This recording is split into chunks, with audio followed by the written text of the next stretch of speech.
In the name of the Father, and of the Son, and of the Holy Spirit. Amen. If you were to ask the average Christian what they know about the church in Corinth, it is likely that one of two things would probably come to mind. Either they might say that they think when it comes to Corinthians, they may have heard something about love at numerous weddings. Or they might say that what they primarily remember is that the church in Corinth was a massively fractured, divided, and fighting community with no shortage of issues to argue about. You know, not at all like Christianity in America. Today in the epistle reading appointed, we hear Paul's introduction to his first letter to the Corinthians. And in many ways, it follows the standard formula for letters in the Greco-Roman world, a formula Paul adapted and used for many of his own epistles to the various churches throughout Asia Minor. And as it is the beginning, it seems primarily at this point in the letter to be the pleasantries of small talk before diving into the real meat of the matter. And so it is probably easy to hear this reading from 1 Corinthians 1 and then quickly forget it as we carry on to other more interesting things in the worship service. But there is more. Oh, so much more going on in these few short verses from 1 Corinthians. I think part of the problem Christians have when it comes to digging more deeply into the more of the epistles is that the epistles are so often used as sources for people to proof text. Ancient texts that people mine for verses that confirm their already deeply held presuppositions. And so the verses from Paul's epistles are pulled out of context so that they might be lobbed at those with whom you disagree. Which is actually not the intent, believe it or not. In the early 20th century, the great Anglican theologian F.D. Maurice said that some of the deepest writings of the New Testament are found in the epistles. And Maurice found it meaningful that the deepest writings of the New Testament, for him at least, were not, as they are so often treated, digests of doctrine. Rather, the epistles are the attempt of the author to explain to those who are in the church the sort of shape their life should take in their own time and context. Or, as another scholar has suggested, the epistles should be seen as narratives of communal discernment when it comes to what life in Christ should be. And it is when diving into that reality of communal narrative discernment that the true wealth of a text like 1 Corinthians chapter 1 becomes a bit more evident. Take just the very first verse where Paul introduces who's writing the letter. He says, Paul, called to be an apostle of Christ Jesus by the will of God, and our brother Sosthenes. Now, you might think that Sosthenes is simply the name of someone Paul kind of hung out with, perhaps, and can be easily disregarded. Surely that has nothing to do with what's important in this text. The fact that this letter to the Corinthians comes from Paul and Sosthenes is actually deeply important. I mean, you all know the story of Sosthenes, right? No? Just me? Okay, let's try. If you go back to Acts chapter 18, you will find the story of the beginning of Paul's missionary work when he founded the church at Corinth. What had been going on is Paul had been in Athens, and then when he arrived at Corinth, he met Priscilla and Aquila for the first time. These were Hellenistic Jews, that is, Jews who lived in Greece during the diaspora and so had adopted many aspects of Greek culture while still maintaining their Jewish religion. And Paul began, as he usually did on any missionary trip to a city, by going to the synagogue, trying to convince both Hebrew and Hellenistic Jews there that Jesus Christ was the Messiah. Eventually, Silas and Timothy arrive and join him in this work, but even now with 5 people at work in the synagogue, they cannot get anywhere with these people. The text says that those in the synagogue opposed and reviled Paul in his teaching. In protest, Paul did what all good preachers do, shook the dust from his clothes. Ha ha ha! He told them, "Your blood be upon your own heads. I am innocent. From now on, I will go to the Gentiles." And then he literally did exactly that. He left the synagogue and went to the home of a Gentile who lived next door. So it's a literal turn, but it's also the pivot of Acts, as the story of Acts increasingly is turned towards the gospel moving out and among the Gentile people. The Gentiles whose home he went to, Gentile next door, was what's known as a God-fearer. That is a Gentile who admired, sought to worship the Jewish God, but had not fully converted to the Jewish faith through circumcision. But when Paul did this, when he left the synagogue, went to the house of the God-fearer, one of the synagogue officials left with Paul, a man named Crispus. Crispus and his whole household, we are told in Acts 18, were baptized. A defection from the synagogue that resulted in many other synagogue members also becoming believers and being baptized. So, for 18 months, Paul remained in Corinth, teaching, preaching, helping to build the community there. Finally, the Jewish synagogue community is absolutely fed up. This guy won't go away, so they try to get Paul arrested for stirring up trouble, bringing him to the proconsul Gallio.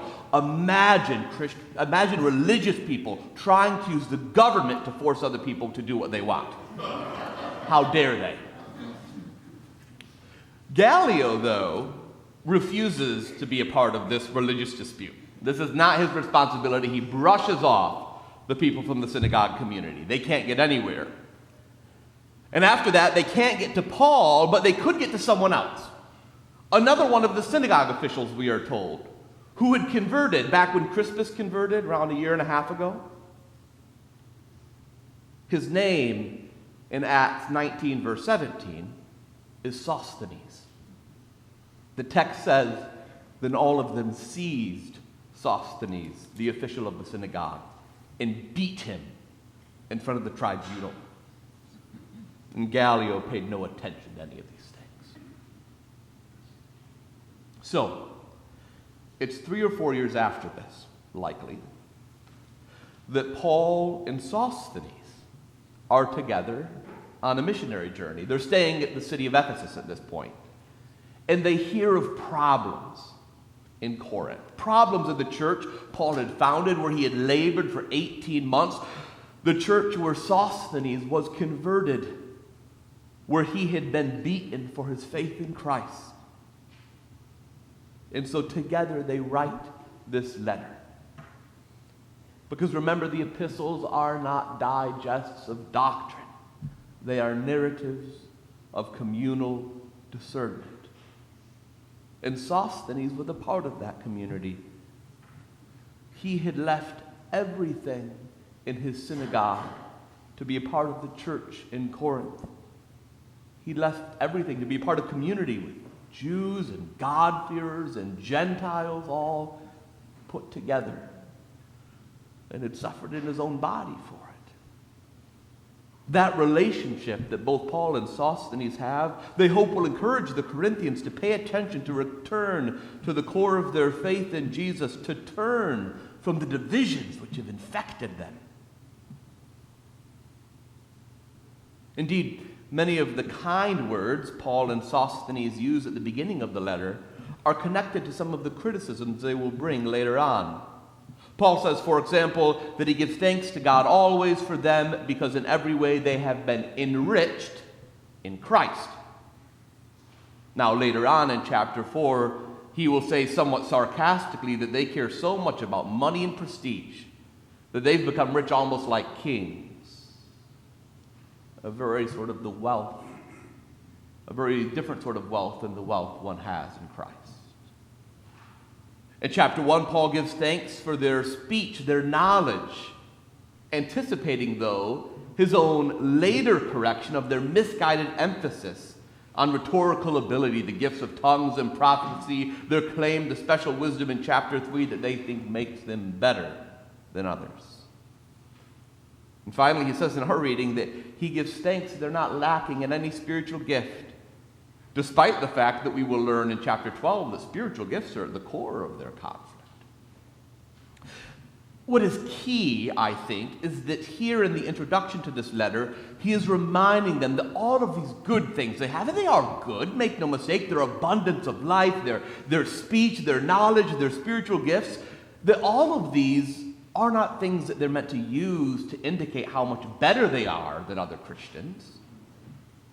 These are gifts that have been given to them through God's grace, not their own merit. They're not something to cling to as though you're somehow special or better than everyone else.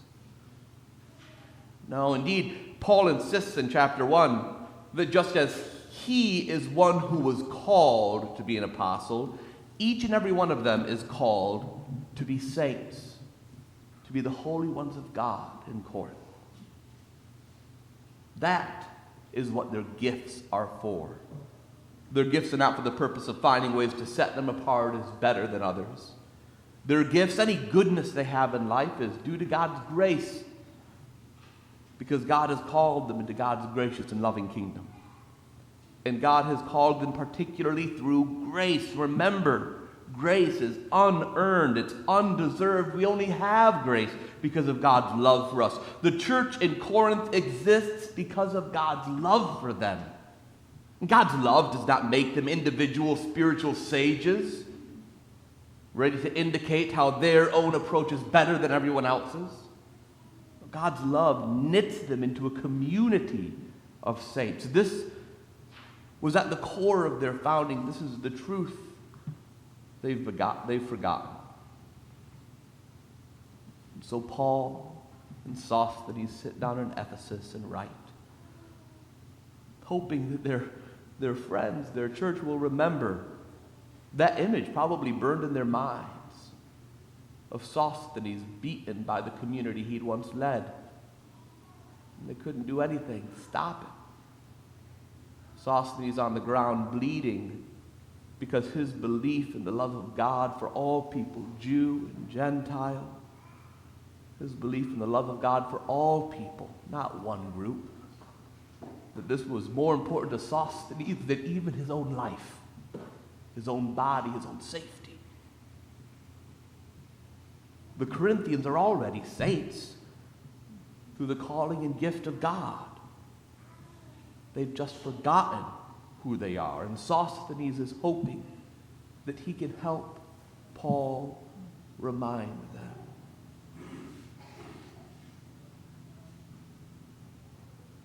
And this is so very key, beloved of God. Because when we look at a broken and divided church as American Christianity is, it's easy to give up. It's easy to want to wash your hands of the whole mess. I'm sure Paul and Sosthenes must have been tempted at some level to wash their hands of the mess Christianity had become in Corinth. Just focus on Ephesus. Maybe we'll get this one right. But as one scholar writes, you see, it's not the sanctity of the church in Corinth which is untrue, but their failures. That is, their failures and faults, their sin and fighting, these are not reflective of the truth of who they truly are in Christ. And they must remember that. They must remember who God has made them, who God has called them to be through God's gracious love. They must remember and not give up if they are going to be the church for which Christ died. And you beloved child of God, do you know that your failures and faults, your sin and your struggle, this is not truly who you are?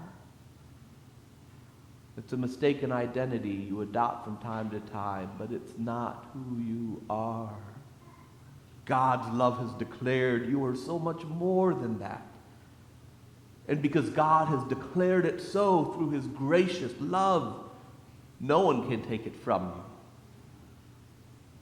You can't even take it from yourself.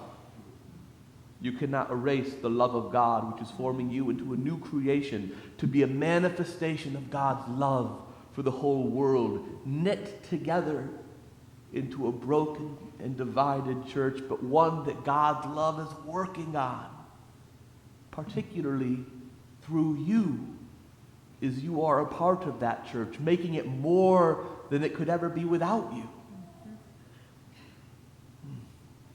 If only the church in America could remember that. If only you and I could begin to remember that. If we could, I have a feeling we would give a very different witness to a world that's almost entirely given up on the followers of Christ. We could show them a different way. But to do that, we must first remember who we are through God's gracious love. Amen.